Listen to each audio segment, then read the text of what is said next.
안녕하세요. 오늘 주일 아침에 우리 찬양대에서 아주 특별 찬양과 같은 귀한 찬송을 해주셔서 감사합니다.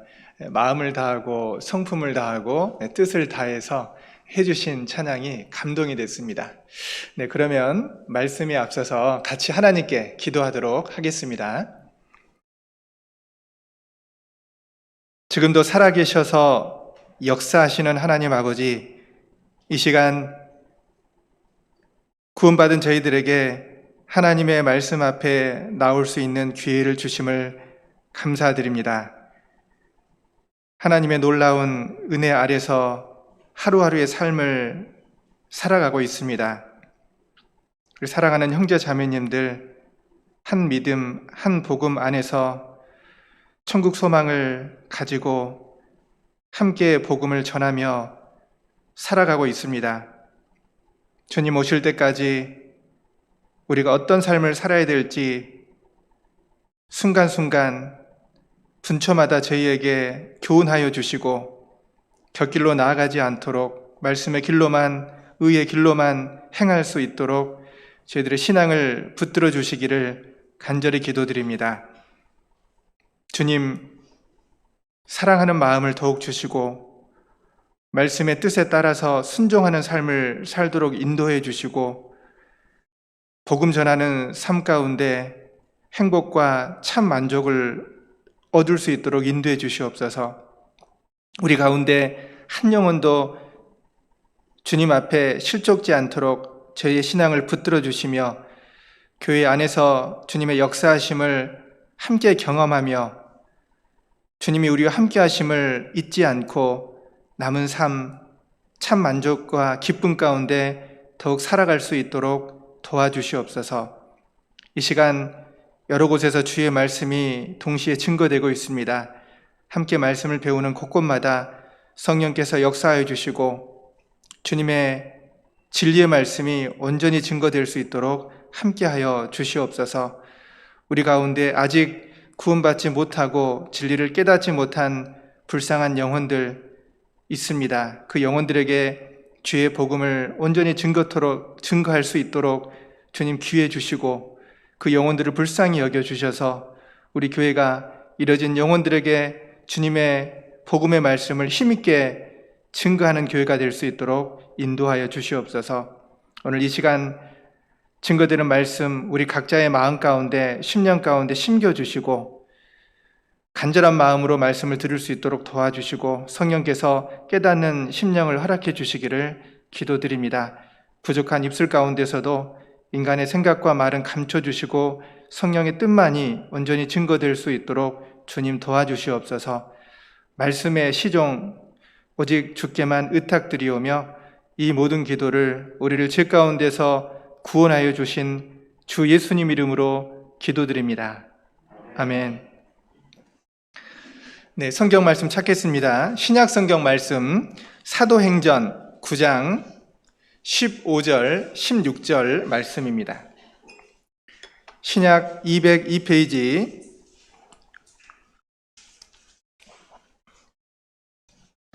사도행전 9장 15절, 16절 말씀입니다.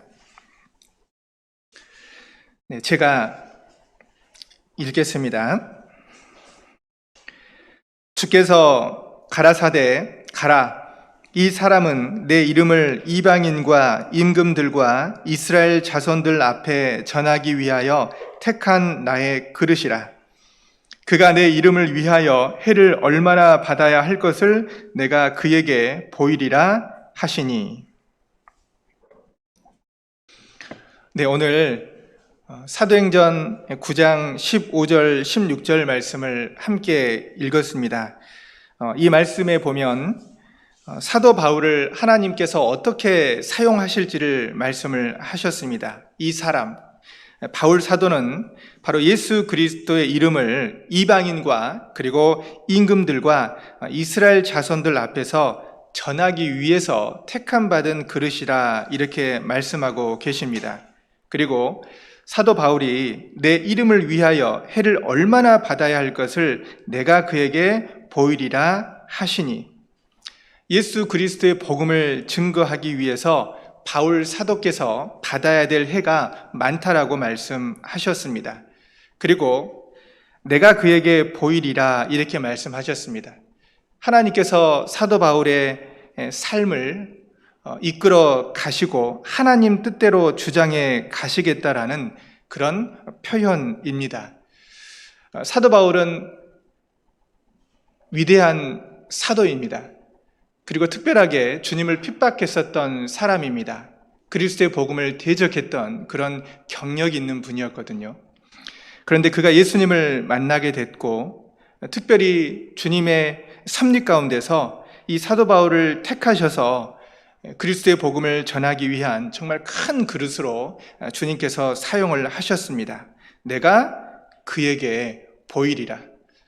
사도 바울은 신앙 안에서 하나님을 알았고 그리고 예수 그리스도 그 복음을 완성하신 주님을 만났고 그 주님 안에서 확실한 구원을 받았고요. 그리고 구원받기 전과 구원받은 이후에 엄청난 변화를 경험했던 분입니다. 그에게 보이신다라는 그 말씀 우리가 받아봐야 될 교훈입니다. 내가 그에게 보이리라. 하나님께서 사도 바울에게 보여주신 신앙의 비결, 그리고 앞으로 복음 전하기 위해서 받아야 될 많은 곤란한 것들, 환난들을 실제 보여주셨습니다.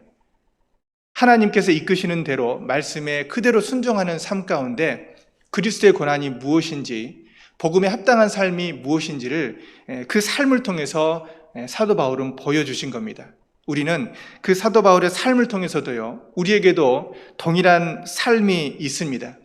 하나님을 알지 못했다가 하나님을 알았고 복음과 관계없이 살다가 이제 복음 안에서의 삶을 살아가고 있는 우리입니다. 그래서 오늘 어떤 말씀으로 함께 교제할까 기도하다가 내가 그에게 보이리라. 이 본문에 있는 말씀, 이 주제를 가지고 말씀을 상고해 보고자 합니다.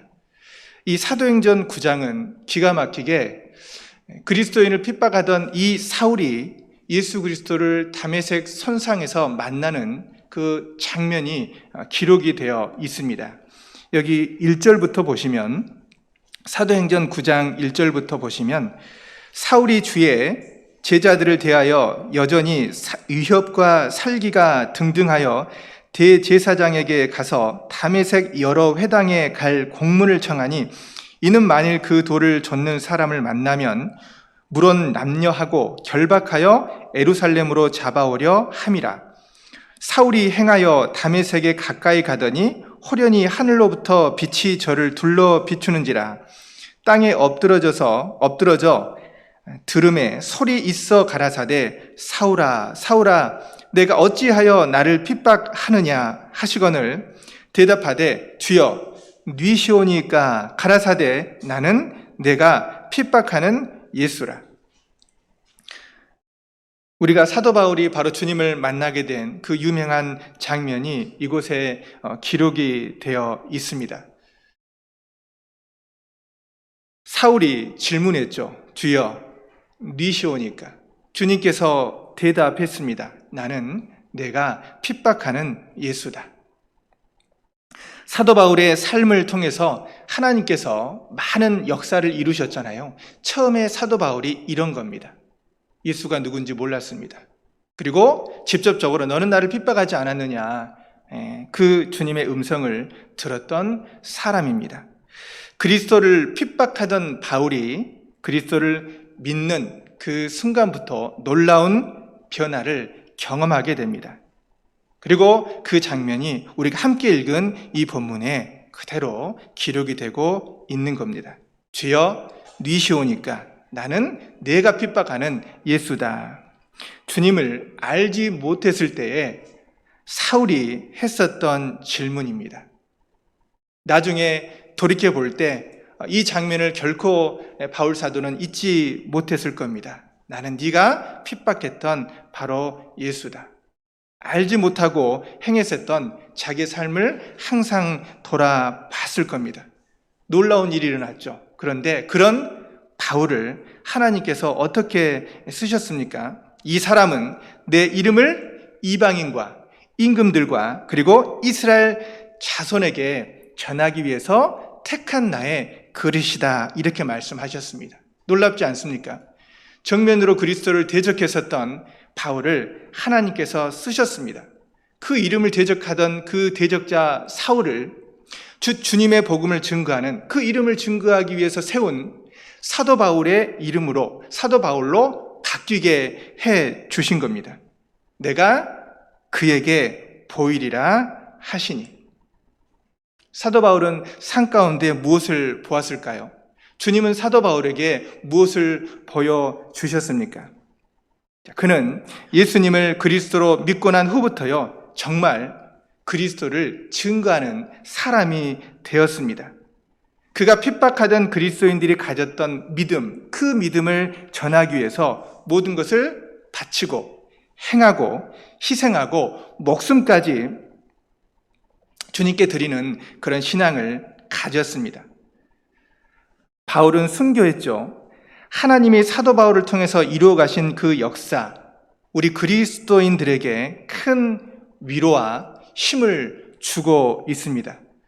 바울의 삶을 잘 살펴보면 우리가 교훈 받을 것이 너무 많죠. 그리고 우리의 삶에도 좋은 영향을 가져올 수가 있습니다. 바울은 초대 교회 때부터 가장 헌신적인 삶을 살았던 분이죠. 그리고 또 특별한 이력을 가지고 있습니다. 어떤 이력이냐면 이 성경의 절반 이상을 기록했습니다. 그리고 그리스도의 흔적을 가졌던 사람입니다. 그래서 사도 바울에 대한 어떤 평가가 있냐면 그리스도의 생애를, 그 삶 전체를 통해서 가장 근접하게 재현했던 인물이었다, 이렇게 바울을 평가하고 있습니다. 그 사도 바울의 삶을 마음속에 새겨보고 그리고 그 신앙의 비결이 무엇인지를 우리는 한번 말씀 안에서 교훈을 받는 게 필요합니다. 도대체 무엇이 핍박자 사울을 사도 바울로 변화시켰는가? 많은 어려움과 환난에서 믿음을 저버리거나 실족하지 않고요, 끝까지 믿음을 지키고 주 안에서 순교하는 그 순간까지 그리스도의 종이요, 그리스도의 사도요, 그리스도의 신부요, 그리고 그리스도의 일꾼이요, 하나님의 사람으로 살아갈 수 있었던 이유는 무엇인가? 그 비결을 배워보는 게 필요합니다. 사도 바울은 유대교에 열심히 있었던 사람입니다. 즉 구약의 하나님을 믿었죠. 구약 율법을 무엇보다 소중하게 생각했던 사람입니다. 그러하기 때문에 이 율법주의자가 예수님을 믿는 사람을 죽이는 것이 바로 하나님을 위하는 것이라고 생각을 했습니다. 그게 잘못된 열심이었습니다. 사도 바울은 유대교를 통해서 유일신인 하나님만을 절대적으로 신봉했던 사람이었죠. 그리고 종교와 학식으로 유대인이고 젊어서부터 아주 최고의 지위까지 오른 사람이었습니다. 젊었죠? 그리고 율법을 지켰습니다. 하나님에 대한 대단한 열심을 가지고 있었습니다. 근데 그 열심이 아이러니하게 교회와 성도와 그리스도를 대적하는 결과가 되었던 겁니다. 여기 사도행전을 좀 보겠습니다. 8장 1절부터 3절까지를 보시면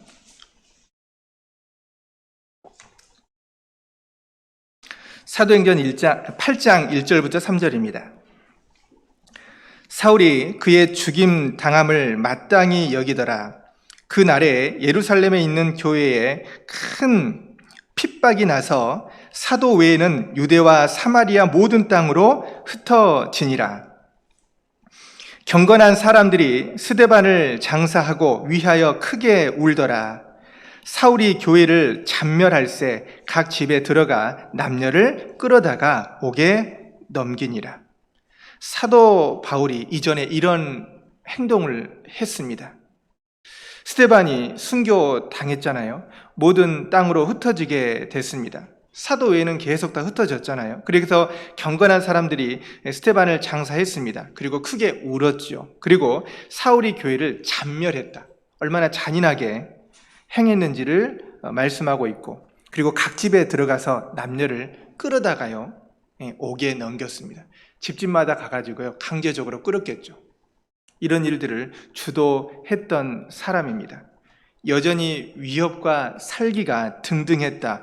남녀노소를 불문하고 결박해서 예루살렘으로 잡아오려는 그런 계획 가운데 다메섹 선상에서 바로 주님을 만나게 된 겁니다.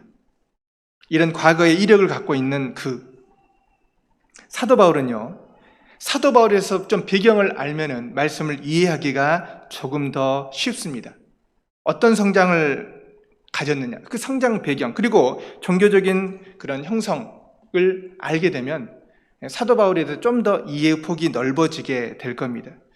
사도 바울은 길리기아 다소 성에서 태어났습니다. 거기서 성장을 했죠. 고향입니다. 그러니까 유대인이었지만 출생하면서부터 로마 시민권을 가지고 있었던 사람입니다.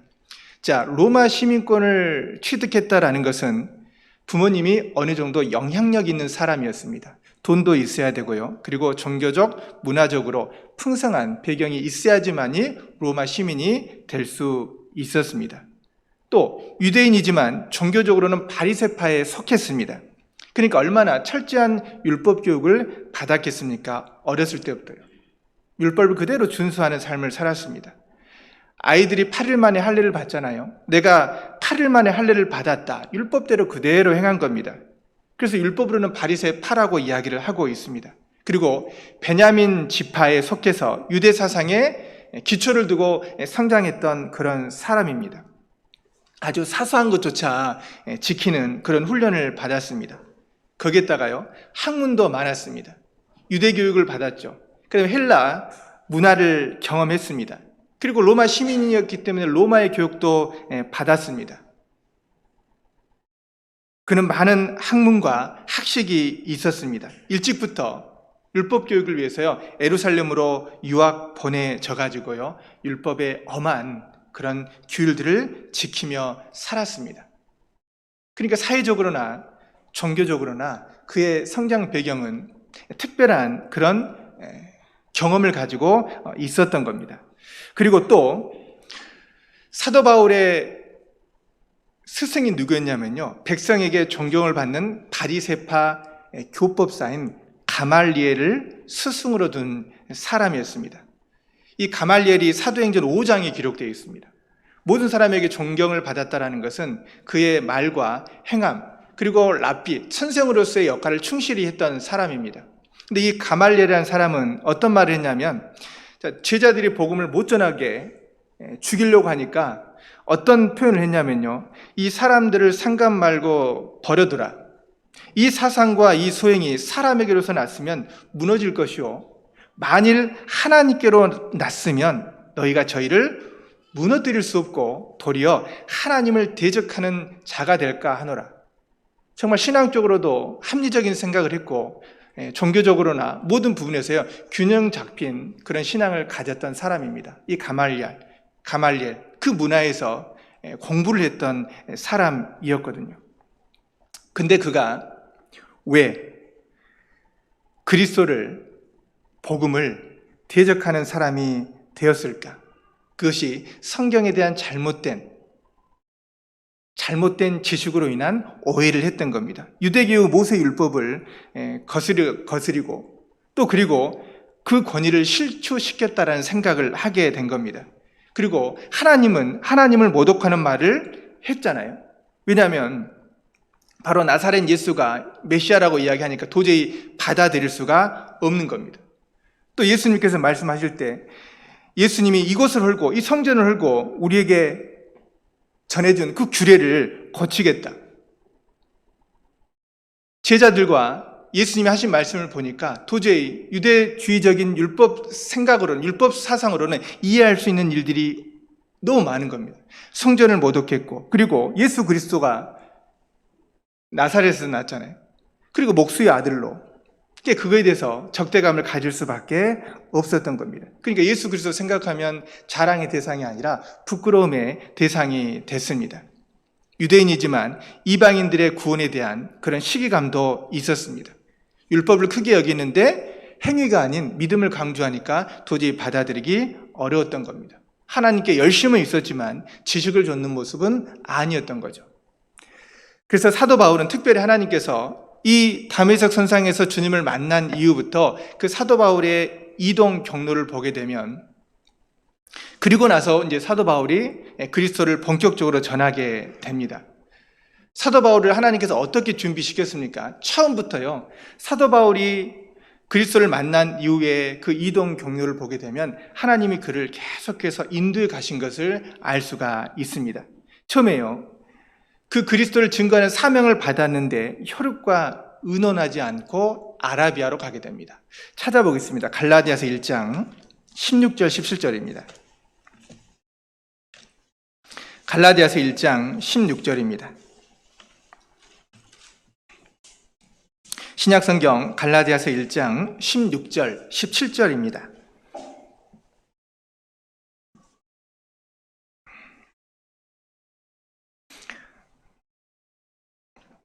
그 아들을 이방에 전하기 위하여 그를 내 속에 나타내시기를 기뻐하실 때에 내가 곧 혈육과 의논하지 아니하고 또 나보다 먼저 사도된 자들을 만나려고 예루살렘으로 가지 아니하고 오직 아라비아로 갔다가 다시 다메섹으로 돌아갔노라. 자, 혈육과 의논하지 않았습니다. 그리고 먼저 사도된 그 사도들을 만나려고 예루살렘으로 가지 않고 곧바로 아라비아로 갔다가 다시 다메섹으로 돌아오게 됩니다. 아라비아에 가서 3년 동안 살다가 다시 다메섹으로 오게 되거든요. 근데 다메섹으로 갔는데 다메섹에서 유대인들이 바로 이 사울을 죽이려고 하니까요, 다시 예루살렘으로 피해서 가게 됩니다. 이것도 찾아보겠습니다. 사도행전 9장입니다. 사도행전 9장.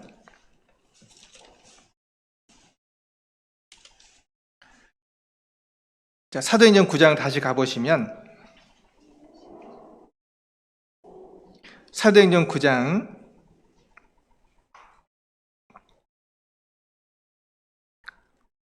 19절부터 보시면 음식을 먹음에 건강하여 지니라. 사울이 다메섹에 있는 제자들과 함께 며칠 있을새 즉시로 각 회당에서 예수의 하나님의 아들이심을 전파하니 듣는 사람이 다 놀라 말하되 이 사람이 예루살렘에서 이 이름 부르는 사람을 잔해하던 자가 아니냐, 여기 온 것도 저희를 결박하여 제사장들에게 끌어가고자 함이 아니냐 하더라. 사울은 힘을 더 얻어 예수를 그리스도라 증명하여 다메섹에 사는 유대인들을 굴복시키니라. 여러 날이 지남에 유대인들이 사울 죽이기로 공모하더니 그 계교가 사울에게 알려지니라. 저희가 그를 죽이려고 밤낮으로 성문까지 지키거늘 그의 제자들이 밤에 광주리에 사울을 담아 성에서 달아내리니라. 복음을 전했고 또 그를 죽이려고 했습니다. 그리고 이제 다시요, 베드로를 신방하려고 예루살렘에서 15일을 있다가 야고보를 만나게 됩니다. 그리고 또 바나바의 소개로 사도들을 만난 이후에요, 바울이 예수님을 그 만난 사실들을 제자들과 공유하게 됩니다. 그렇게 해서 계속 복음을 전하거든요. 근데 가는 곳마다 바울을 죽이려는 사람이 있었던 겁니다. 그래서 그 위협을 피해가지고 다시 가이사라로 가게 되고 그곳 고향 땅 다소에서 살게 됩니다. 고향에서 약 10년 동안 살았습니다. 10년 동안 살다가 다시 또 만나게 되죠. 그래서 스드반의 순교로 일어난 환란으로 흩어진 그리스도인들이 이제 안디옥까지 가서 헬라인에게도 복음을 전하게 됐고, 이 소식을 들은 예루살렘 교회가요, 바나바를 안디옥에 보내게 됩니다. 그래서 바나바가 다소로 간 이 사도 사울을 찾아가지고 안디옥에 데리고 온 이후에 이 두 사람이요, 안디옥에서 약 1년 동안 무리를 가르치는 것이 성경에 기록되어 있습니다. 그래서 제자들이 안디옥에서 그리스도인이라는 그 칭호를 얻게 된다는 내용이 사도행전에 이제 기록이 되어 있습니다. 그리고 또 이 사도 바울이 사도행전 11장 좀 뒤로 넘겨보시면 11장 27절부터 보시면 그때의 선지자들이 예루살렘에서 안디옥에 이르니 그 중에 아가보라 하는 한 사람이 일어나 성령으로 말하되 천하가 크게 흉년 들리라 하더니 글라우디오 때에 그렇게 되니라. 제자들이 각각 그 힘대로 유대에 사는 형제들에게 부조를 보내기로 작정하고 이를 실행하여 바나바와 사울의 손으로 장로들에게 보내니라. 흉년이 든 유대 형제들에게 부조를 보내기로 작정을 했고 그것을 실행해서 누구를 보냈냐면 이 바나바와 사울의 손으로 장로들에게 보내게 됩니다. 그래서 14년 후에 이 부조를 가지고 온 사도 바울과 베드로 만남이 있었죠. 그래서 이제 베드로는 유대인에게, 그리고 이 바울과 바나바는 이방인에게 복음을 전하기로 약속을 하게 됩니다. 그것이 이제 갈라디아서 2장 9절에 기록이 되어 있습니다. 사도 바울이 주님을 만난 이후로 그 시간들을 쭉 살펴보게 되면 하나님께서 그를 하나님의 뜻대로 인도해 가셨다라는 것을 알게 되는 겁니다. 공통적인 것은 무엇입니까? 이 복음을 증거하기 위해서 계속 하나님이 그를 인도해 가십니다. 육신의 방법, 모양 때문에 가는 것이 아니라 이 복음 증거하기 위한 과정 속에서 많은 환난과 어려움 가운데 하나님이 그를 인도해 주신 겁니다. 대적자 사울이 어떻게 사도 바울의 삶을 살 수가 있었는가? 어떤 변화를 경험했는가? 그리고 끝까지 주의 복음을 힘있게 전하는 그 사도 바울의 신앙의 비결이 도대체 무엇인가? 그것을 한번 살펴보는 게 필요합니다. 사도 바울은 많은 고난을 경험했잖아요. 그래서 고난의 이유를 분명하게 깨달았습니다. 첫 번째가 그겁니다. 그리스도를 전하던 그리스도인들을 핍박하고 고난을 줬던 사람인데 이제 반대로 그들이 받았던 동일한 고난을 받는 사람이 됐고 고난 속에서 그가 깨달은 것들이 있었습니다. 이 사도 바울의 삶은 고난의 연속이었던 겁니다. 근데 그게 복음의 진보가 되었던 겁니다. 고난이 있었기 때문에 오히려 복음이 더 힘있게 증거됐다라는 것을 고백을 하고 있습니다. 자, 데살로니가 전서를 보시면요. 데살로니가 전서 2장 13절 말씀 보겠습니다. 데살로니가 전서 2장 13절에 보시면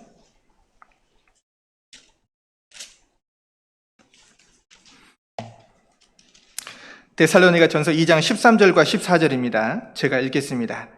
이러므로 우리가 하나님께 쉬지 않고 감사함은 너희가 우리에게 들은 바 하나님의 말씀을 받을 때에 사람의 말로 아니하고 하나님의 말씀으로 받음이니 진실로 그러하다. 이 말씀이 또한 너희 믿는 자 속에서 역사하느니라. 형제들아, 너희가 그리스도 예수 안에서 유대에 있는 하나님의 교회들을 본받은 자 되었으니 저희가 유대인들에게 고난을 받은 것 같이 너희도 너희 나라 사람들에게 동일한 것을 받았느니라.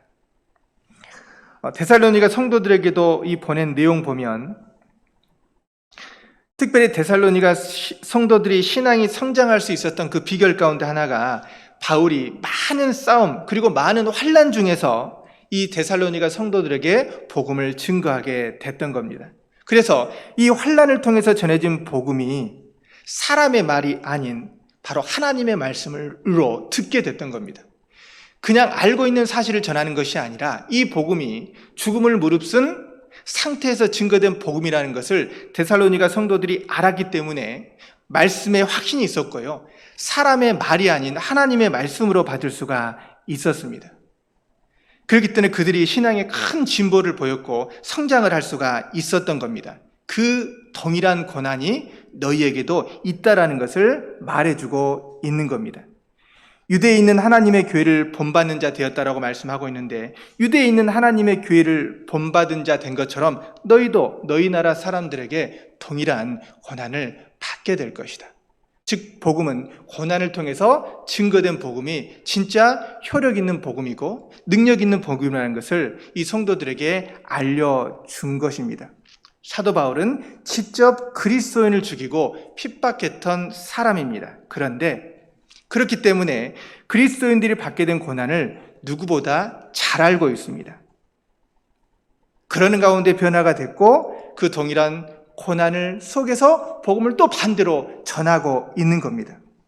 그런 상태에서 전해진 이 복음이 그냥 복음이겠습니까? 특별한 복음이지 않겠습니까? 그래서 고난의 중요성을 말씀하고 있습니다. 그래서 데살로니가 성도들의 신앙의 특징이 무엇이냐? 그런 바울의 삶을 통해서 복음을 깨달았기 때문에 그 믿음의 역사가 있었고요. 그리고 사랑의 수고가 있었고 우리 주 예수 그리스도에 대한 소망의 인내를 가질 수가 있었습니다. 믿음과 소망과 사랑을 확실히 복음 가운데, 고난 가운데 알 수가 있었습니다. 왜냐하면 말로만 전해진 복음이 아니었습니다. 이는 우리 복음이 말로만 너희에게 이른 것이 아니라 오직 능력과 성령과 큰 확신으로 된 것이다. 데살로니가전서 1장 5절에 기록되어 있습니다. 그래서 환난과 어려움 중에 전해진 복음, 그것이 가장 큰 위로가 됐던 겁니다. 데살로니가전서 좀 보겠습니다. 3장 7절에 보시면, 데살로니가전서 3장 7절에 보시면, 오직 우리가 너희 가운데서 유순한 자 되어 유모가 자기 자녀를 기름과 같이 하였으니 우리가 이같이 너희를 사모하여 하나님의 복음으로만 아니라 우리 목숨까지 너희에게 주기를 즐겨함은 너희가 우리의 사랑하는 자 됨이니라. 여기 보면 목숨까지 너희에게 즐겨했다 이렇게 말씀을 하셨습니다. 그러니까 이런 과정 속에서 복음을 깨달은 각각의 형제 자매님들이 얼마나 마음에 큰 위로가 됐겠습니까? 그리고 환난과 어려운 가운데 그것이 마땅한 거라는 것을요, 실제 삶을 통해서, 생활을 통해서 경험하게 됐던 겁니다. 다메섹에 가서는 거기서도 쫓겨나게 되고요, 또 루스드라 성에 가서 또 쫓겨나게 되고, 예루살렘에 가니까 예루살렘에서 또 핍박을 받게 되고, 계속된 고난 속에서 이 바울의 삶을 하나님이 더욱 견고하게 만들어 갔던 겁니다. 각 서신서에 보면 사도 바울께서 고난에 대한 말씀을 강조하고 있거든요. 그것은 말로만이 아니라 실제 하나님께서 그에게 보여주신 고난, 그 고난의 자체를 서신서에 그대로 집어넣어놓고 간증처럼 말씀하고 있습니다. 다만 이뿐 아니라 우리가 환난 중에도 즐거워하나니 이는 환난은 인내를 만들어낸 줄 알미니라. 소망 중에 즐거워하며 환난 중에 참으며 기도에 항상 힘쓰며. 로마 교회에 보낸 서신서 중에 그렇게 기록이 되어 있습니다. 자, 고린도 후서에도 보겠습니다. 고린도 후서 1장입니다. 고린도 후서 1장 말씀입니다. 고린도 후서 1장에도 보시면 1장 4절 말씀입니다. 우리의 모든 환난 중에서 우리를 위로하사 우리로 하여금 하나님께 받은 위로로서 모든 환난 중에 있는 자들을 능히 위로하게 하시는 이시로다. 이곳에도 위로의 중요성, 환난 가운데서의 위로를 계속 말씀을 하고 계십니다. 그리고 8절에도 보시면 형제들아, 우리가 아시아에서 당한 환난을 너희가 알지 못하기를 원치 아니하노니 힘에 지나도록 심한 고생을 받아 살 소망까지 끊어지고, 아시아에서 당한 환난을 너희가 알지 않느냐, 심한 고난을 받아서요 살 소망까지 끊어졌다라고 말씀을 하고 계십니다. 그 가운데서 하나님께서 너를 지켜 모든 환난을 명쾌하실 것이다. 환난 날에 낙담하면 안 된다. 환난은 있지만 그 안에 그리스도의 위로가 있다라는 것을 알려주고 있습니다. 특별히 사도 바울이 많은 고난을 겪었었던 것은 바로 사도 바울의 삶과 그리고 그 서신서에 표현돼야 될 그 글을 읽고 이 성경을 읽고 위로받아야 될 많은 그리스도인들이 있기 때문에 그러합니다. 고난에 대해서 이야기하려면 가장 큰 고난, 많은 고난을 경험한 사람의 그 입술의 간증이 훨씬 힘이 있습니다. 내게 어려움이 있다. 왜 하나님이 나에게 어떤 어려움을 주셨을까? 그런 고난의 이유를 생각하게 하는 겁니다. 바울은 생각했을 겁니다. 하나님이 바울에게 보여주신 그 고난을 통해서 바울은 참으로 많은 것을 깨달았다라고 성경에 기록을 하고 있습니다. 무엇을 깨달았습니까? 왜 하나님께서 나에게 이런 어려움을 주시는지. 우리에게도 그런 어려움이 있지 않습니까? 바울 사도만큼의 고난은 아니지만 우리 각자에게 최소한 한두 가지, 몇 가지의 어려움들은 있습니다. 해결되지 않고 그리고 끝이 안 보이는 그런 환난과 어려움이 분명히 있거든요. 하나님은 왜 그런데 나에게 이 문제를 제거해 가시지 않는가? 즉각적으로 해결하시지 않는가? 그 이유는 무엇인지 마음속에 생각해 볼 필요가 있습니다.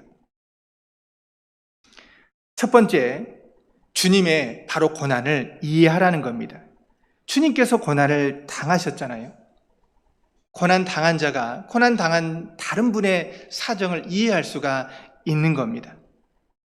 그리고 이 고난은요, 우리를 성장케 하는 밑거름이 되는 겁니다. 식물이 자라려면, 동물이 자라려면 뭔가 밑거름이 되는 게 있거든요.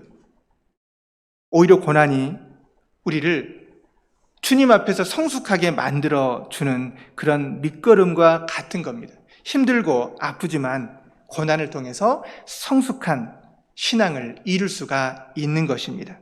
그리고 또 한 가지는 고난을 통해서요, 고난받는 사람의 사정, 다른 사람의 어려움을 헤아릴 수가 있습니다. 그래서 과부 사정은 과부가 안다라는 그런 세상적인 표현도 있습니다. 그래서 어려움에 처한 사람이 어떤 어려움에 처해 있는지를 헤아릴 수 있는 마음이 있습니다. 신앙에 많은 고난이 있는 분은 고난당하고 있는 형제 자매님들의 사정을 헤아릴 수가 있습니다. 경제적인 어려움이 있어 봐야지 그 어려움이 무엇인지 알고 아이를 키우는 것에 대한 곤란을 경험해야지만이 그 고통을 알고 직장생활 속에서 직장생활에 애매한 고난들이 있지 않습니까? 그리고 부부 관계에서의 또 말할 수 없는 어려움이 있습니다. 그런 모든 것들이 우리 그리스도에게는 고난의 종류들인데 그런 고난들을 통해서 내가 조금씩 말하고 생각하고 그리고 바라보는 관점이 바뀌어 가는 겁니다. 다른 사람의 마음을, 사정을 넓게 이해할 수 있는 그런 기회를 주고 계십니다. 그리고 고난이 길어질수록 인내하는 방법을 알게 됩니다. 주 예수 그리스도에 대한 소망의 인내를 배우게 되는 겁니다. 그래서 하나님의 사랑 그리고 그리스도의 인내에 들어가기를 하나님이 원하신다라고 말씀하고 있습니다. 그 하나님의 사랑 그리고 그리스도의 인내입니다. 그걸 하나님이 우리에게 지금 알려주고 있는 거거든요. 그리고 고난이 지속되면요, 이 세상에 대한 미련이 작아집니다. 빨리 이 세상을 떠야겠다, 죽어야겠다는 말을 하면 조금 너무 표현이 그런가요? 빨리 이 세상 떠야겠다. 좀 더 다른 표현을 해본다면요, 주님 만나고 싶다. 주님 만나고 싶어 하는 그 소망이 생겨납니다. 이 세상이 너무 좋아요. 너무 행복하고 너무 좋은 것만 있어요. 그러면 천국 생각할까요? 주님 좀 이따 오세요. 좀 더 즐기고 갈게요. 너무 이 세상이 좋으면요, 아마 주님 안 오시기를 바랄 겁니다. 너무 좋거든요. 근데 너무 좋으면 안 되는 겁니다. 하나님이 주시고자 한 것은 이 세상에 좋은 것이 아니거든요. 그래서 이 세상에서 정말 힘들게 살고 어렵지만 주님 만날 소망, 천국에 갈 소망을 갖게 하시는 것입니다. 그래서 마라나타, 주님 오시옵소서. 우리 주님께서 오십니다. 마라나타입니다. 이게 가장 큰 소망이지 않습니까? 그래서 예수님의 재림을 간절히 사모하는 초대교회 성도들은 항상 이 말을 생각했습니다. 마라나타, 주님 곧 오시옵소서. 주께서 임하시느니라. 아멘. 주 예수여 오시옵소서. 주님 만날 그 소망이 있었던 겁니다. 사도 바울은 고난의 이유를 분명히 했습니다. 그 모든 고난에서 건지시는 하나님을 알게 됐습니다. 이게 첫 번째거든요. 두 번째는 무엇입니까? 사도 바울은 복음에 매이는 삶을 경험하게 됩니다. 복음에 매이는 삶입니다. 빌립보서 1장입니다. 빌립보서 1장 7절입니다. 빌립보서 1장 7절 말씀해 보시면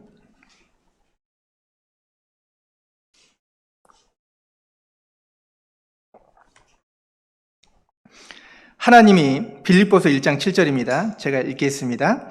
내가 너희 무리를 위하여 이와 같이 생각하는 것이 마땅하니 이는 너희가 내 마음에 있음이여 나의 매임과 복음을 변명함과 확정함에 너희가 다 나와 함께 은혜에 참여한 자가 됨이라.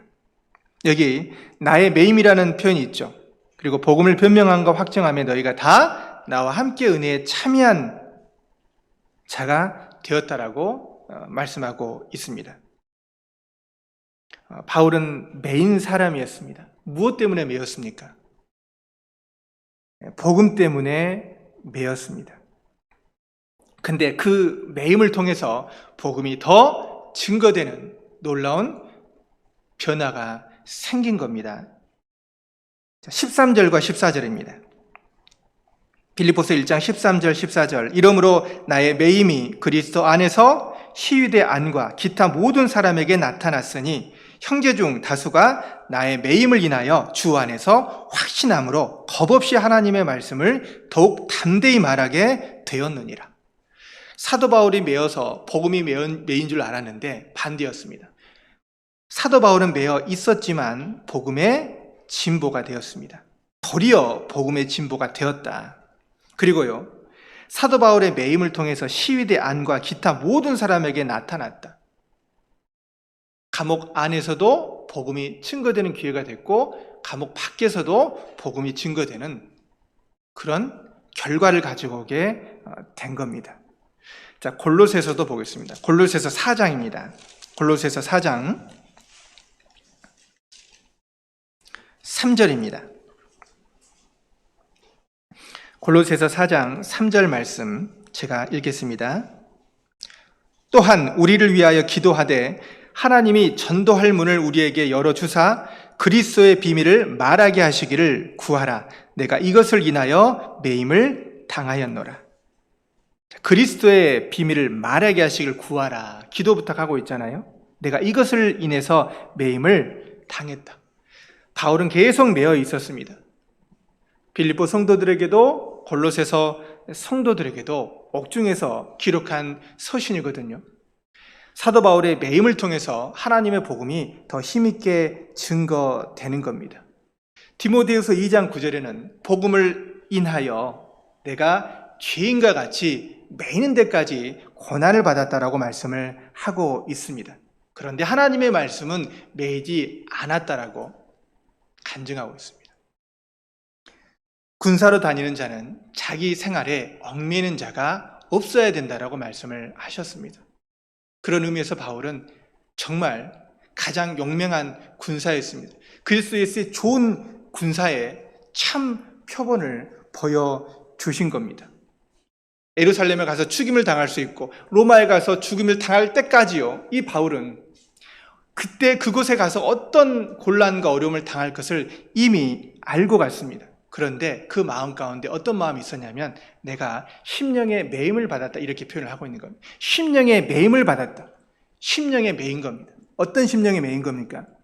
바로 성령이 사도 바울을 붙잡아 준 겁니다. 내가 성령의 매임을 받았다. 성령의 명령에 따랐다. 성령의 강권하신 가운데 살았다. 그리고 성령의 인도다.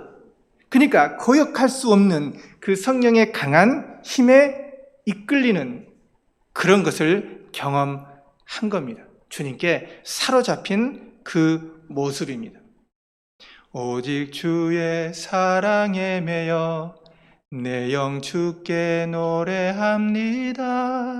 오직 주의 사랑에 매여서 복음의 매인 삶을 살았습니다. 그리스도의 삶의 이유가 바로 그런 것입니다. 푯대를 향해서 예수 그리스도 안에서 하나님이 위에서 부르신 부름의 상을 위해서 쫓아간다라고 말씀을 하고 있습니다. 하나님의 영광을 위한 것이죠. 많은 사람의 유익을 구해서 저희로 구원을 얻게 하라. 이것이 바로 그리스도인의 삶의 이유입니다. 하나님의 아들을 믿는 믿음 안에서 사는 것이 우리 그리스도인의 삶의 이유입니다. 반대로 세상 사람들의 삶의 방향과 이유는 무엇입니까? 성경이 어떤 표현을 하고 있냐면요, 이제도 눈물을 흘리며 말하노니 여러 사람들이 그리스도 십자가의 원수를 행한다라고 빌립보서 3장 18절에 그렇게 기록하고 있습니다. 사도 바울이 눈물을 흘리면서 말했던 내용이요, 그리스도의 십자가의 원수를 행한다라는 겁니다. 십자가와 전혀 반대, 십자가를 대적하는 삶을 살아가고 있는 겁니다. 바른 교훈을 받지 않고 기가 가려워서 자기의 사욕을 좇을 스승을 많이 두고, 이게 세상 사람들의 모습이었습니다. 아담과 범죄한 이후로 많은 사람은 하나님과 영적으로 완전히 단절되어 있는 상태잖아요. 그 단절된 상태가 빨리 회복돼야 되는데 회복이 안 되다 보니까 그냥 이 사탄 마귀의 꾀임과 미혹과 유혹에 빠져서 육신에 따른 대로, 육신의 정욕, 안목의 정욕, 이생의 자랑에 사로잡혀 살아가는 겁니다. 삶의 이유가 분명해야 되잖아요. 내가 무엇 때문에 이 세상을 살아가고 있는가, 삶의 목적, 무엇을 위해서 살며 왜 사는가가 정확하지 않으니까 허비된 삶을 살아가게 되는 겁니다. 의미 있는 삶을 살아가려면 의미 있는 삶이 무엇인지를 알아야겠잖아요. 삶의 존재 목적을 알아야지 목적에 맞는 삶을 살아갈 수가 있습니다. 모든 일에 의미 있고 가치 있는 것이 무엇인지 알아야 되는 겁니다. 삶의 의미를 모르기 때문에 많은 문제가 생기는 것이거든요. 그래서 삶의 의미는 스스로 발견하기 어렵기 때문에 주님을 알고 주님을 만나고 성경 안에서 주님의 뜻이 무엇인지를 분명하게 하는 게 필요합니다. 노아 홍수 시대 때 모든 사람이 심판받았잖아요. 그 마음의 생각에 모든 계획이 항상 악했습니다. 그들의 계획, 생각, 하나님과 전혀 무관한 상태로 살았던 것이죠. 하나님의 심판이 임하게 된 겁니다. 잘못된 삶의 목적이 그들을 비참한 결말을 갖게 되는 겁니다. 바리새인들, 사람의 영광을 하나님의 영광보다 더 사랑했습니다. 그들이 주동해서 주님을 죽였죠. 잘못된 삶의 목적을 가졌던 겁니다. 사도 가룟 유다, 돈에 목적을 두고 살았습니다. 주님을 팔아버렸습니다. 가장 비참한 사람이 됐죠. 구약시대 사울도 그러합니다. 사울은 갈멜에 이르러가지고 자기를 위해서 기념비를 세웠던 사람입니다. 자기를 위해서. 주를 위해서 왕을 세워놨는데 자기를 위한 삶을 계속 살아가서 결국 좋지 않은 결말을 맺게 되는 겁니다. 대만은 이 세상을 사랑해서 나를 버리고 데살로니가로 갔다. 고향 땅 밟는 것이 잘못이 아니라 세상을 사랑하는 마음으로 간 겁니다. 우리가 어떤 일을 하든 어디를 가든 목적이 중요하죠. 세상을 사랑했기 때문에 가는 것은 잘못됐던 겁니다.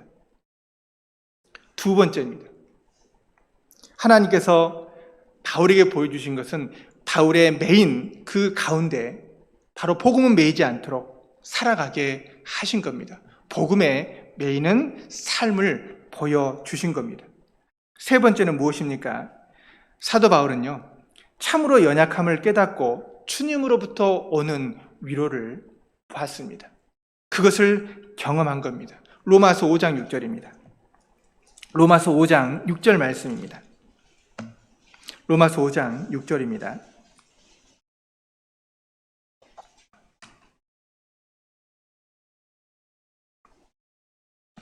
로마서 5장 6절 제가 읽겠습니다. 우리가 아직 연약할 때에 기약대로 그리스도께서 경건치 않은 자를 위하여 죽으셨도다. 의인을 위하여 죽는 자가 쉽지 않고 선인을 위하여 용감히 죽는 자가 혹 있거니와 우리가 아직 죄인 되었을 때에 그리스도께서 우리를 위하여 죽으심으로 하나님께서 우리에게 대한 자기의 사랑을 확증하셨느니라. 주님은 의로운 사람, 의롭다고 여기는 사람, 강한 사람, 힘 있는 사람에게 가까이 하지 않았습니다. 언제 주님께서 우리에게 함께 하셨습니까? 우리가 아직 연약할 때입니다. 우리가 아직 죄인 되었을 때입니다. 우리가 아직 연약하고 죄인 되었을 때 그리스도께서 우리를 위하여 죽으심으로 하나님께서 우리에게 대한 자기의 사랑을 확증하셨다라고 말씀을 하고 계십니다. 우리가 구원받은 것도 우리의 연약함, 우리의 죄인됨, 우리가 심판받을 자라는 사실을 마음속에 일깨울 때 주님의 복음을 통한 위로가 있었습니다. 주님께서 이뤄놓으신 십자가의 사랑을 통해서 우리에게 영적인 영원한 위로, 영원한 안식을 주신 것이 맞습니다. 로마서 6장 19절을 보겠습니다. 로마서 6장 19절에 보시면 너희 욕심이 연약함으로 내가 사람의 이해대로 말하노니 전에 너희가 너희 지체를 부정과 불법에 들여 불법에 이른 것 같이 이제는 너희 지체를 의에게 종으로 들여 거룩함에 이르라. 너희 육신이 연약함으로 이렇게 표현을 하고 있습니다. 참으로 우리는 구원은 받았지만 구원받지 전에도 참으로 죄가 많았고 어둠이었습니다. 구원받은 이유도 어떠합니까? 우리가 완전하게 주님처럼 변하는 것이 아니기 때문에 여전히 연약한 육성, 연약한 육신을 가지고 있습니다. 타락된 본성이 내 안에 자리 잡고 있다라는 것을 경험하게 되잖아요. 그래서 로마서 8장 26절을 가보시겠습니다. 그래서 주님께서 이렇게 도와주십니다. 로마서 8장 26절에 보시면 이와 같이 성령도 우리 연약함을 도우시나니 우리가 마땅히 빌 바를 알지 못하나 오직 성령이 말할 수 없는 탄식으로 우리를 위하여 친히 간구하시느니라. 성령도 우리의 연약함을 도우신다라고 말씀하고 있습니다. 우리 스스로도 우리가 얼마나 연약한지 잘 아시지 않습니까? 나의 연약함을 알기 때문에 우리는 삶 가운데 실망을 하게 됩니다. 낙담을 하는 경우가 있습니다. 실망 없는 분 없다고 생각을 합니다. 우리가 구원받았음에도 불구하고 삶 가운데 우리가 경험되는 실망의 상황은 계속 나타나게 됩니다. 열심히 수고했는데 결과가 안 나타나요. 열심히 전도했는데, 강권했는데 무시당하고 또 목적이 이루어지지 않습니다. 내가 원하는 좋은 결과가 즉각적으로 안 나타나면 우리는 실망하게 됩니다. 근데 그걸 알아야 되잖아요. 우리가 실망하고 낭망하게 될 때, 그때 사탄은 그 틈을 타고 우리의 신앙을 무너뜨리려고 하는 겁니다. 실망은 있지만 실망에 빠져서는 안 될 겁니다. 그래서 실망을 피하려면 내가 너무 그 결과를 두고 내 뜻대로 원하는 방향으로 결과를 이끌어 가려고 하면은 잘 되면 좋지만 안 되게 되면 심한 자책을 하게 되잖아요. 그래서 모든 것에 대한 결과는 누구에게 있습니까? 하나님께 있다라는 것. 우리는 최선을 다할 뿐입니다. 그리고 내가 그 결과의 시기나 어떤 결과가 올지를 내가 스스로 정한다는 것도 생각해 봐야 되고 주의할 필요가 있다라는 겁니다. 예상대로 안 될 수도 있다라는, 내 방향과 틀릴 수도 있다라는 여지를 두는 게 필요합니다. 그래서 하나님의 이끄시는이 무엇인지를 주목해 보는 게 더 중요합니다. 그리고 눈에 보여주고 내가 깨닫는 그 결과가 전부가 아니라는 겁니다. 눈에 보이지 않는 또 다른 영향력도 있고요. 그게 긍정적인 영향력일 수도 있고 부정적인 영향력일 수 있잖아요. 눈에 안 보이는 결과가 있는 겁니다. 그래서 그걸 단정 짓게 되면 오히려 내가 오해를 하게 되잖아요. 그래서 눈에 보이는 결과를 보기보다는 내가 최선을 다했는지 생각을 해보고 더욱 말씀을 붙잡는 게 필요합니다. 실망이 있긴 하지만 계속적인 실망에 빠져 있게 되면 하나님의 일, 이도 저도 못하게 될 수 있는 겁니다. 지금까지 주님께서 나를 도와주신 것처럼 앞으로도 도와주실 거에 대한 믿음을 가지고 오늘 하루도 묵묵하게 살아가는 게 필요합니다. 뒤로 물러가면 하나님이 기뻐하시지 않는다 라고 말씀을 하고 계십니다. 너무 실망의 시간이 길고 좌절의 시간을 갖다 보면 오히려 신앙이 침체될 수가 있습니다. 돌이키는 게 필요할 겁니다. 이미 주님은 우리가 얼마나 연약한지 아시고요. 산 가운데 계속된 위로를 주시잖아요. 그 위로의 말씀을 듣고 위로가 되는 교제를 하고 위로해주는 말씀에 붙잡히는 게 필요합니다. 하나님이 각 사람의 믿음의 분량을 알고 성향을 아시잖아요. 그 사람에게 맞게끔 적절한 위로를 주고 있다는 것을 알아야 됩니다. 찬송하리로다. 그는 우리 주 예수 그리스도의 하나님이시요 자비의 아버지시죠. 모든 위로의 하나님이시라고 말씀하고 있습니다. 모든 위로의 하나님입니다. 주님의 위로를 더욱 받는 게 필요합니다. 그리고 주님이 하시는 말씀을 내 삶과 잘 적용시키는 게 너무 중요하죠. 엘리야가 참 실망했잖아요. 그러니까 주님께서 내가 어찌 여기 있느냐. 주님의 음성이 있었습니다. 주님의 음성이 어떨 때 들립니까? 복잡한 상태에서는요, 너무 복잡한 상황이 커버리게 되면 주님이 하시는 말씀을 듣기 어려울 수 있겠잖아요. 세미하게 들리는 그 주님의 음성을 듣는 게 필요할 겁니다. 만약에 톱밥 속에 시계가 빠졌다. 요즘은 시계가 소리 안 나는 시계도 많지만 그 시계를 찾으려면 어떻게 될까요?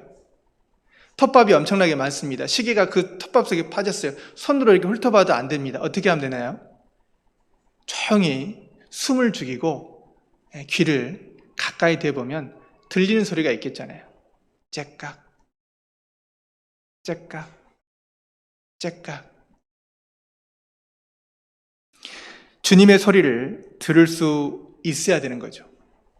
그 주님의 말씀을 통한 위로가 있습니다. 구약 시대에서 선지자들도 항상 어려움이 있었을 때 주님이 주시는 말씀을 통해서 위로를 받았습니다. 내가 여호와를 기다리고 기다렸더니 귀를 기울이사 나의 부르짖음을 들으셨도다. 나의 부르짖음을 듣는 분이 바로 하나님입니다. 사울아, 사울아, 내가 어찌하여 나를 핍박하느냐.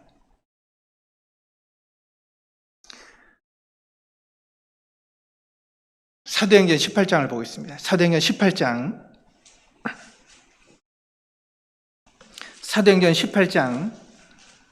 9절 10절입니다.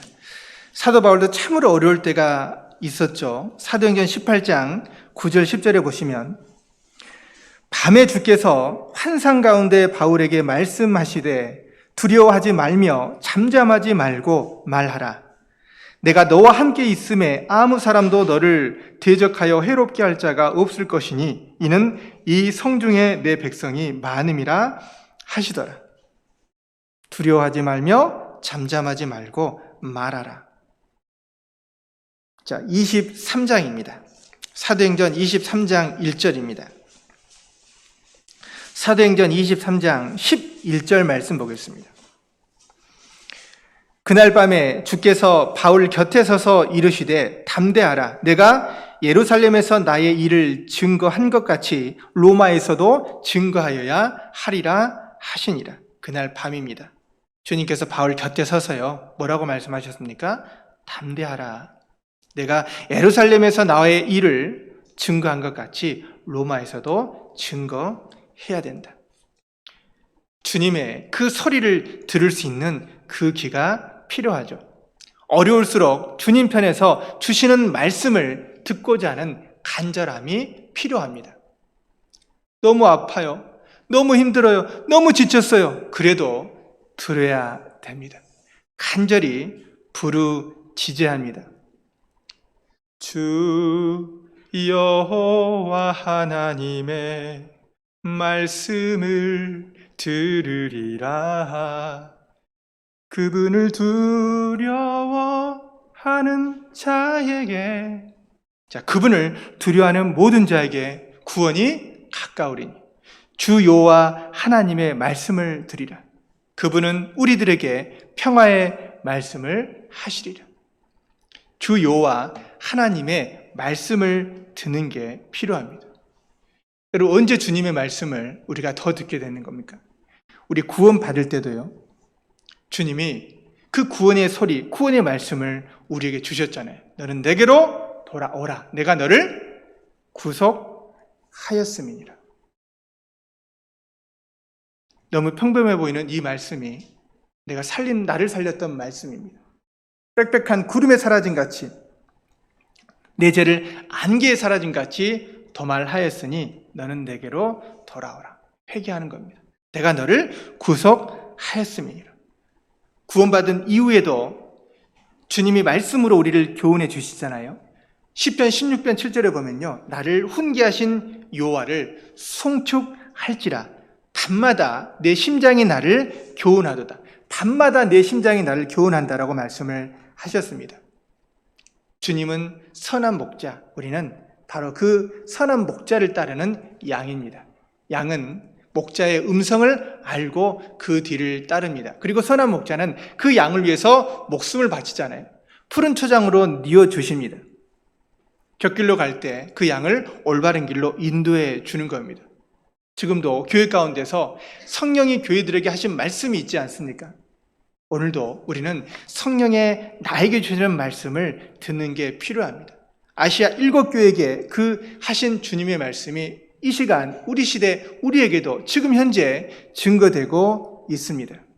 우리의 삶을 돌아봐야 되고요. 그리고 혹시 합당치 않는 삶의 모습이 있거나 또 기도할 때 주님께서 우리에게 우리의 양심을 통해서 하시는 말씀들이 있습니다. 성령을 소멸치 말라.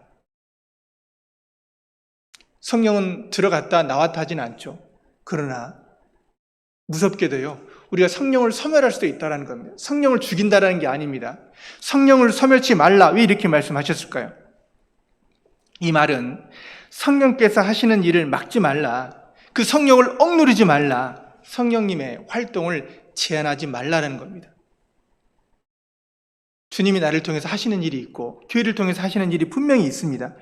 교회 안에서 주님이 우리 각자에게, 교회에게 지시하시고 명령하시고 주시는 감동들이 있는데 그것을 무시하며 살아가는 겁니다.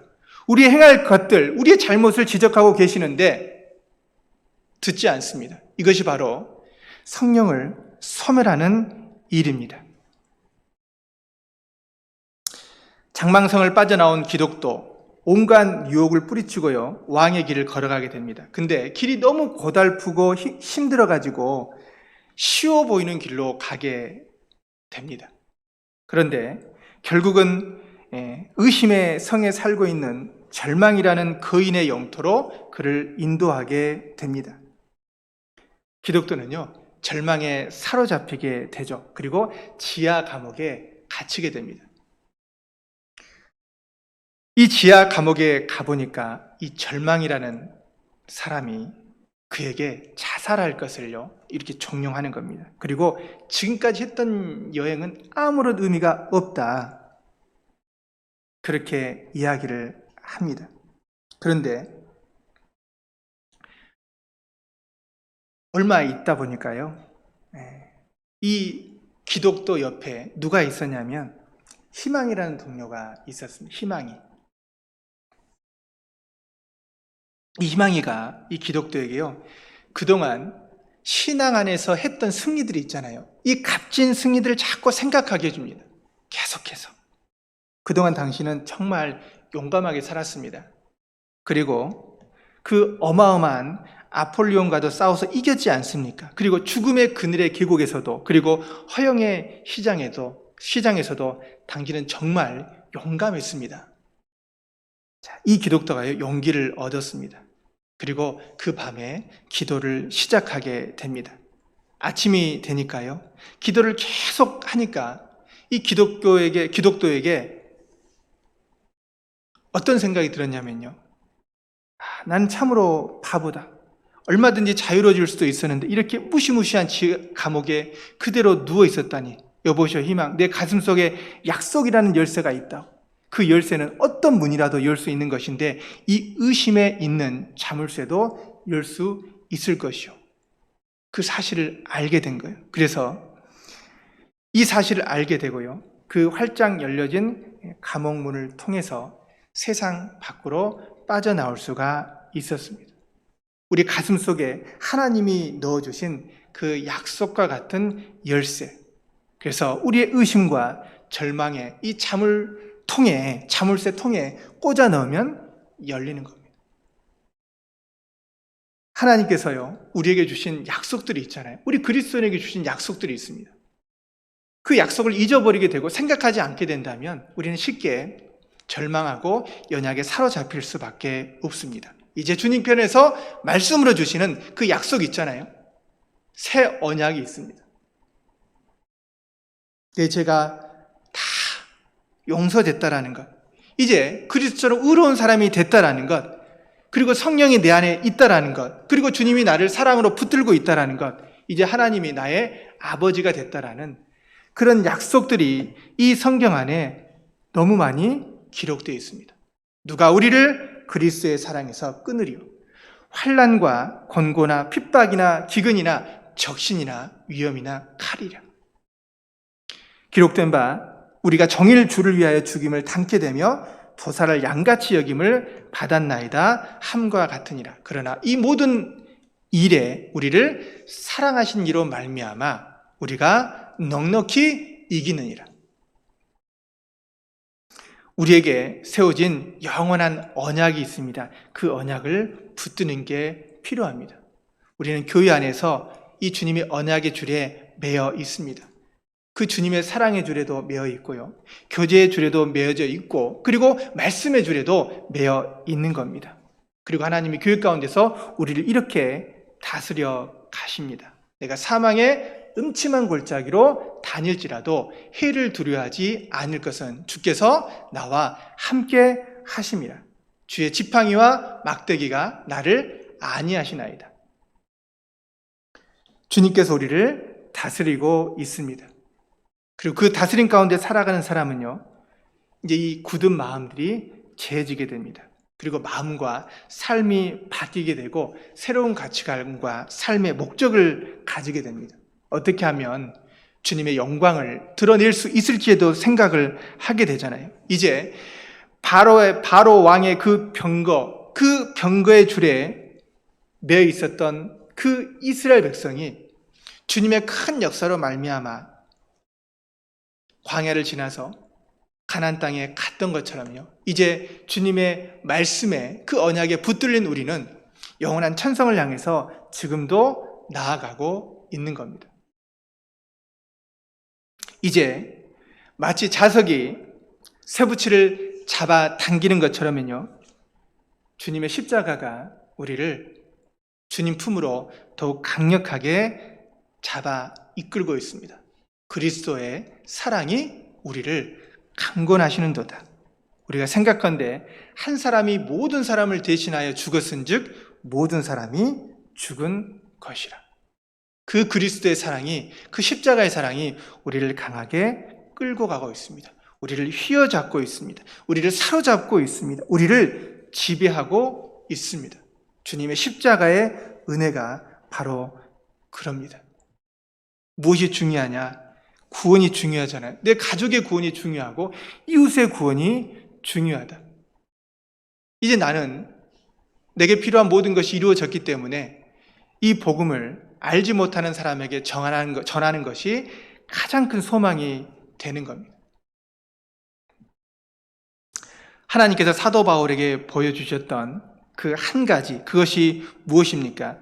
참으로 우리의 연약함을 알고 그리고 주님의 위로를 기다리는 그런 삶을 보여주신 겁니다.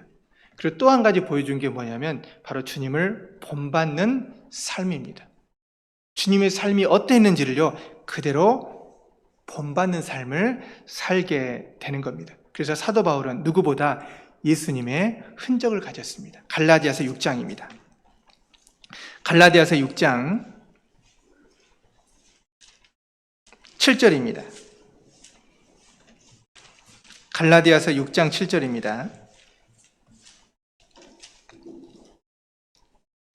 갈라디아서 6장 7절 말씀 같이 한번 읽어보겠습니다.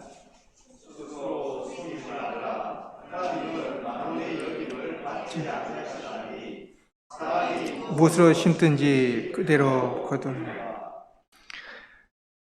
제가 6장 17절을 찾는다라는 게 7절을 찾았습니다.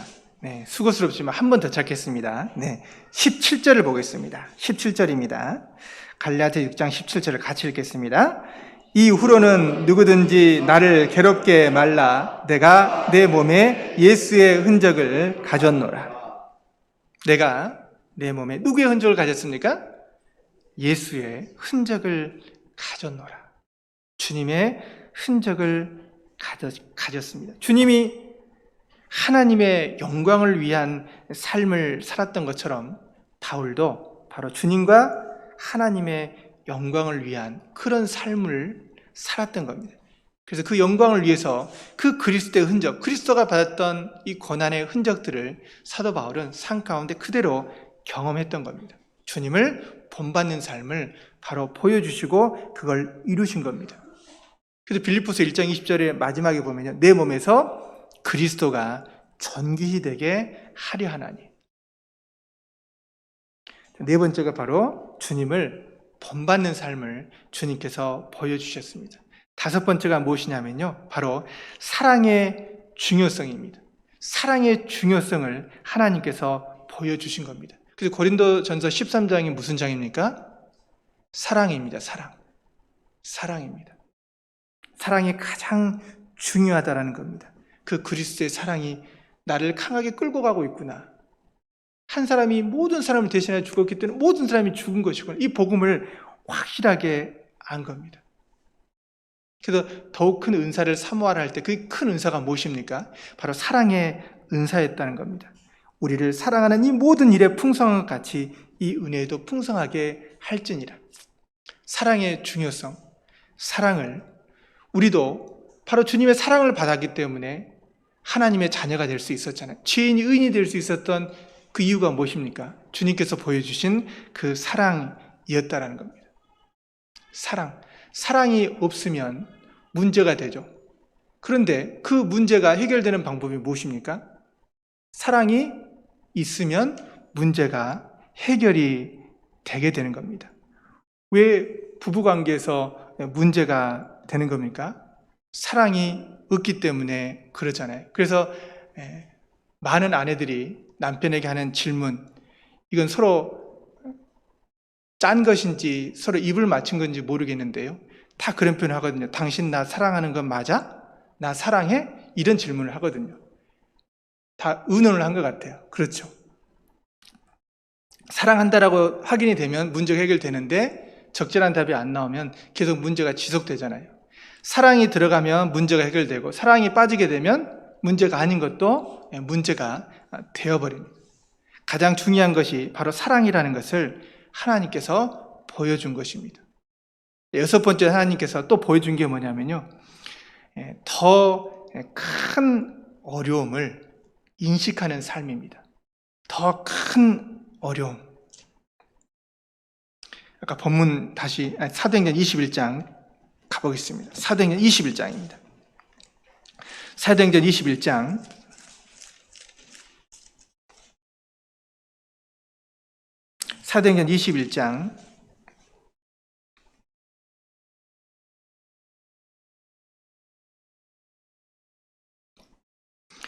21장 12절부터 보시겠습니다. 사도행전 21장 12절부터 보시면, 우리가 그 말을 듣고 그곳 사람들로 더불어 바울에게 예루살렘으로 올라가지 말라 권하니, 바울이 대답하되 너희가 어찌하여 울어 내 마음을 상하게 하느냐? 나는 주 예수의 이름을 위하여 결박받을 뿐 아니라 예루살렘에서 죽을 것도 각오하였노라 하니.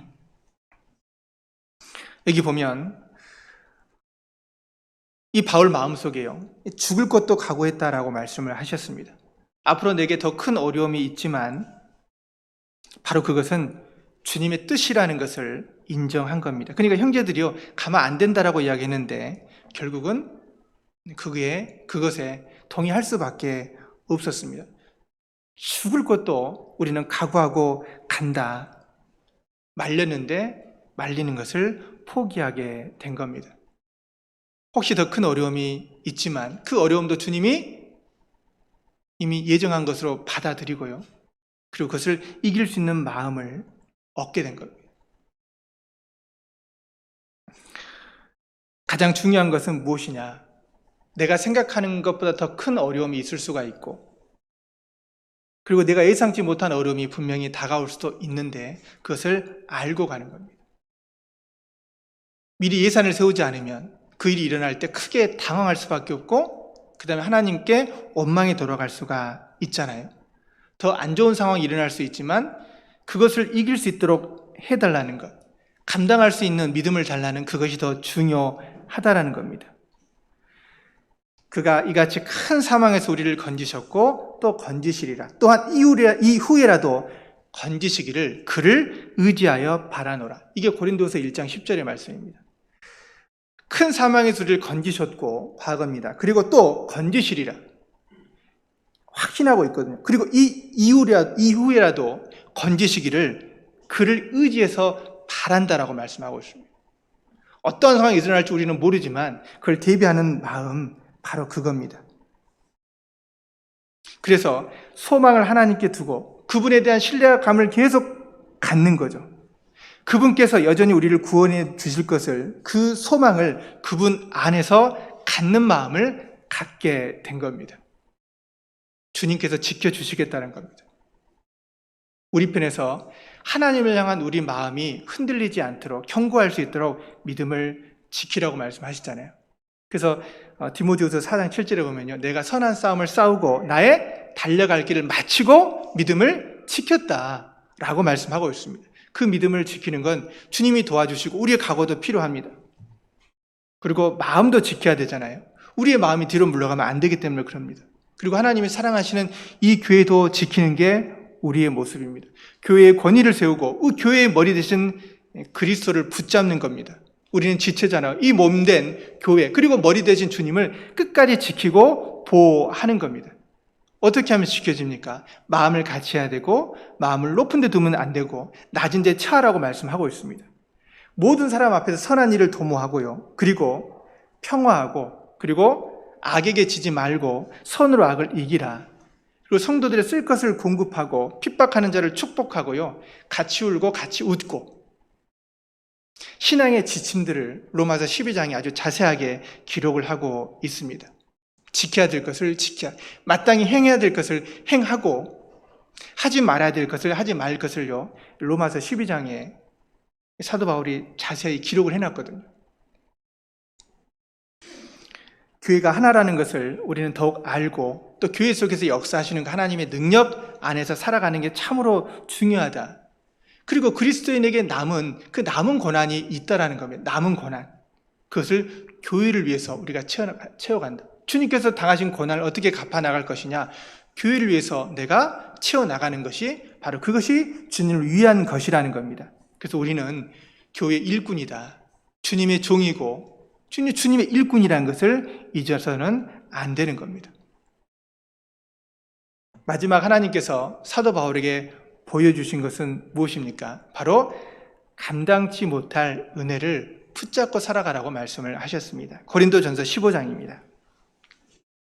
고린도전서 15장 9절입니다. 고린도전서 15장 9절 말씀입니다.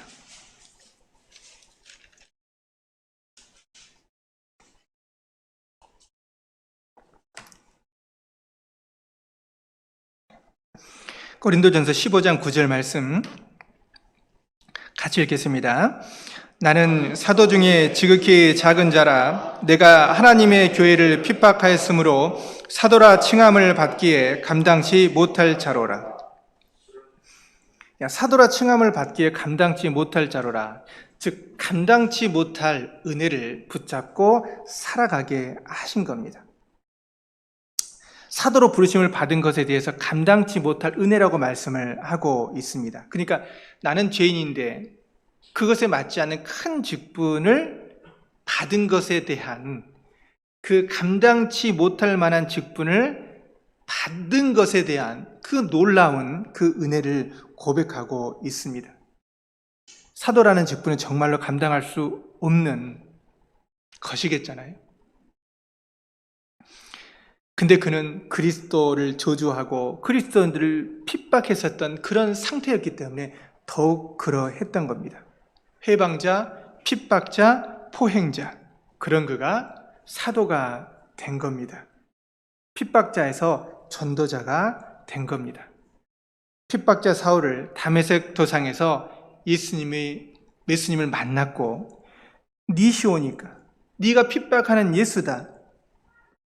하나님이 사울을 그렇게 변화시킵니다.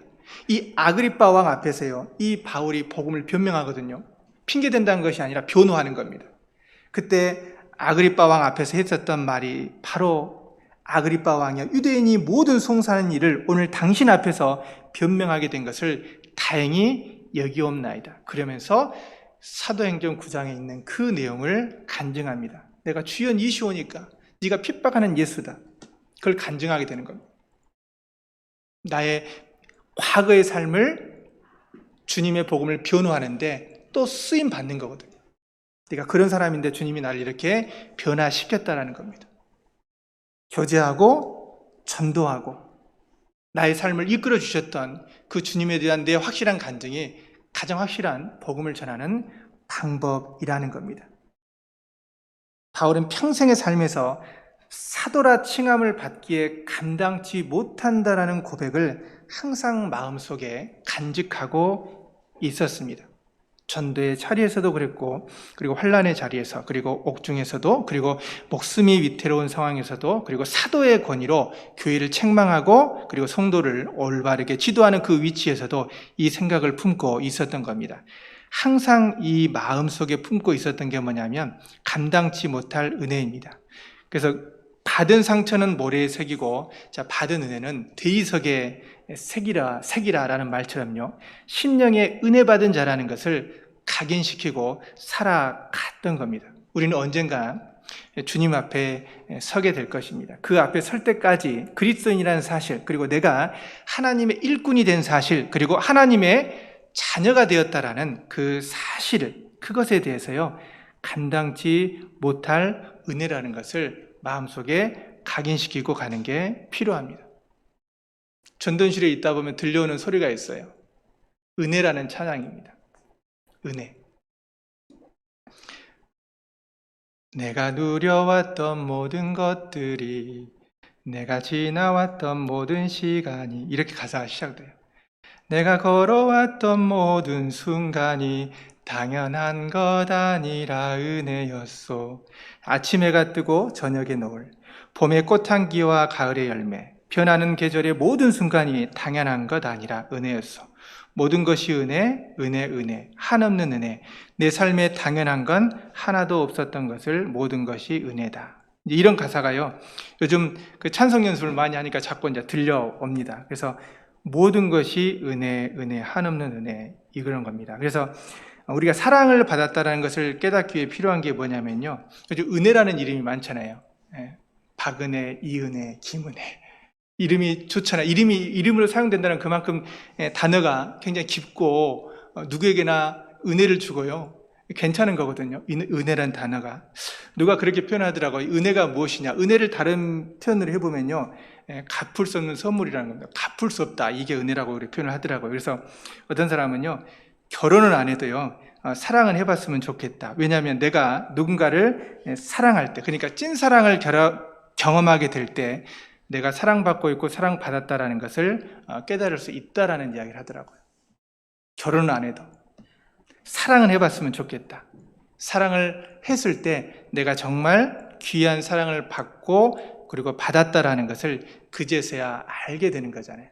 나중에서야 부모님 사랑 깨닫는 것 같은 원리라고 생각이 듭니다. 나는 사도 중에 지극히 작은 자라, 내가 하나님의 교회를 핍박하였으므로 사도라 칭함을 받기에 감당치 못할 자다. 모든 성도 중에 지극히 작은 자다. 모든 은혜의 하나님이라고 그렇게 사도 바울은 고백을 하고 있습니다. 내가 그에게 나를 보이리라. 사도 바울이 하나님께 받은 말씀들이 참 너무나 많습니다. 이 짧은 시간에 그걸 다 표현하긴 어렵지만요, 7가지 정도 생각을 했습니다. 그에게 무엇을 보여주셨습니까? 바로 고난의 이유를 보여주신 겁니다. 첫 번째. 그리고 두 번째는 복음에 매이는 삶, 그 삶을 사도 바울은 살아갔습니다. 세 번째, 연약을 깨닫고 주님으로부터 오는 그 위로를요, 사도 바울은 경험한 겁니다. 그리고 네 번째, 주님을 본받는 삶, 예수의 흔적을 가졌다라고 고백하고 있고, 그리고 다섯 번째, 사랑의 중요성을 알게 해주셨습니다. 그리고 여섯 번째, 더 큰 어려움을 인식하고 삶을 살아가라. 그리고 마지막, 감당치 못할 그 은혜를 붙잡고 살아가는 것. 이것이 바로 사도 바울의 신앙의 비결이었습니다. 함께 기도하겠습니다. 사랑과 은혜가 많으신 아버지 하나님 감사드립니다. 주님 오실 때까지 우리의 삶, 주님께 받은 그 은혜를 갚는 마음으로 살아갈 수 있도록 인도해 주시옵소서. 바울의 삶을 통해서 주님께서 보여주시는 것을 중심으로 교훈을 받았습니다. 우리의 삶도 동일하게 바울에게 보여주신 그 삶의 모양들을 우리의 삶에서도 경험하고 사도 바울이 경험했었던 그 하나님, 또 순종했었던 그 말씀들을 우리도 동일한 삶을 살아갈 수 있도록 저희의 삶과 신앙과 모든 것을 다스려 주시옵소서. 우리를 너무나 사랑하시는 주 예수님 이름으로 기도드렸습니다. 아멘.